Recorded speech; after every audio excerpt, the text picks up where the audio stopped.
Toquinho tá on, tá na área e principalmente veio para te ensinar. E hoje no História Comigo vamos falar um pouco aqui sobre o ciclo do café. Quem é que não gosta de um cafezinho mega quente, de um cappuccino? Quem é que não gosta aí de um café com leite logo pela manhã?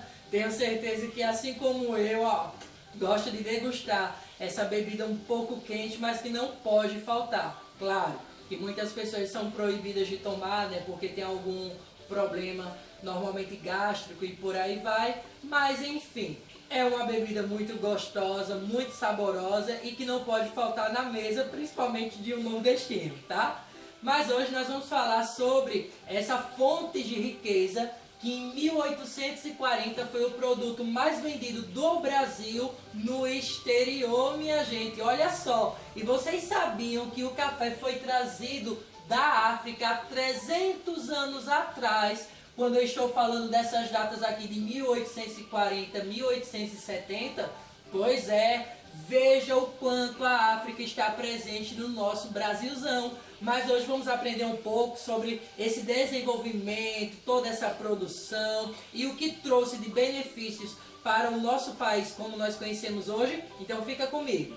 Olha lá, pessoal. Já falei que em 1840 era o produto mais vendido e nesse momento o Brasil já era independente, já tinha alcançado a sua maioridade e principalmente não pertencia mais aos domínios lá da metrópole, lá de Portugal, tá certo? Então agora o Brasil já está andando por conta própria, não precisa estar engateando, tá certo? Nem precisando que um ou outro esteja coordenando os passos. Não, ele ali já está dando os primeiros passos. Vai para um lado, vai para o outro, mas já está indo embora. Então o que é que acontece? Em 1870 vai acontecer o grande crescimento da imigração, principalmente lá para a região sudeste, tá? E isso vai interferir muito na questão cultural do nosso país. Lembram também que nós estávamos estudando nas aulas em geo sobre as regiões do nosso país e quando nós falamos lá sobre a região sul, muitos de vocês disseram: professor, tem certeza que essa região é brasileira? Pois é, então aí vai ter muita influência também desses imigrantes, tá certo? Então, se liga aqui. Quando esse café ele começou a ser cultivado aqui em nossas terras, o clima ele não foi muito favorável nem muito agradável para algumas regiões, principalmente na atual capital, quando eu estou falando aqui nessa época, que era o Rio de Janeiro. Então, o Rio de Janeiro tinha um clima que não era tranquilo, agradável e nem favorável para a produção cafeeira. Então, o que é que aconteceu? São Paulo vai assumir o ranking. Então, ele vai dizer assim: venha pra cá porque o clima aqui, tá positivo para o lado do café. Então, vai ter esse grande desenvolvimento das lavouras, tá certo? Principalmente em São Paulo. Com o passar do tempo, os escravos eles foram sendo substituídos pelos fazendeiros, tá? Os fazendeiros disseram assim: a rentabilidade dos escravos já não está muito, vamos dizer assim, agradável, não está muito lucrativa. Então o que é que a gente vai fazer? Vamos substituir pela mão de obra dos imigrantes para trabalhar nessas lavouras. Consequentemente, ao contrário dos escravos que moravam lá nas senzalas, os imigrantes começavam a morar em cortiços. Era meio que uma vila, tá? Uma moradia coletiva e normalmente que era muito próxima a essas terras, para que eles não perdessem muito tempo de locomoção e por aí vai, beleza? Durante a República, como eu já falei, foi a principal atividade econômica. Quem foi a principal atividade econômica? Ou o quê? O café. Então trouxe muita riqueza para as regiões produtoras dele, tá certo? Além do mais, até chegar ao porto, como é que esse café era transportado?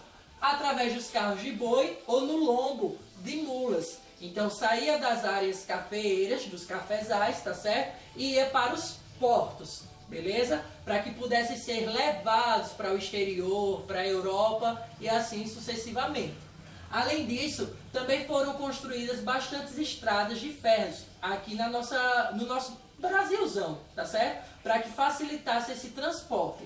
A principal estrada que nós conhecemos também é a estrada de ferro Dom Pedro II, que ligava o quê? Lembrem aí das siglas lá das aulas em gel. Se vocês não se lembrarem, minha gente, já vou dar a nota perfeita, ó. Zero, tá certo? RJ, Rio de Janeiro. SP, São Paulo. MG, Minas Gerais. Então ligava Rio de Janeiro, São Paulo e Minas Gerais, tá certo? Facilitava esse contato, essa ligação, principalmente porque naquela época não tinha redes sociais para postar, ó, o café já tá pronto, ó, acabamos como é que eu posso falar, de cultivar o café, ó, o desenvolvimento tá assim e tal. Não tinha essa divulgação. Então, como era que tinha que ser? Através do transporte. E como era um transporte um pouco rudimentar, eles tinham que facilitar essa acessibilidade e esse escoamento do café para o interior do nosso país, como também para outras regiões, ou seja, para as regiões internacionais, para esse comércio externo, tá ok? Para a gente finalizar, temos aqui também muitos paulistas, eles pensaram assim. E quem eram esses paulistas? Os fazendeiros que eu estou falando. Nessa época, as indústrias não estavam tão desenvolvidas, era um número muito pequeno.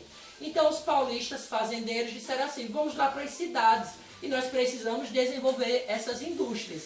Quais foram as primeiras indústrias?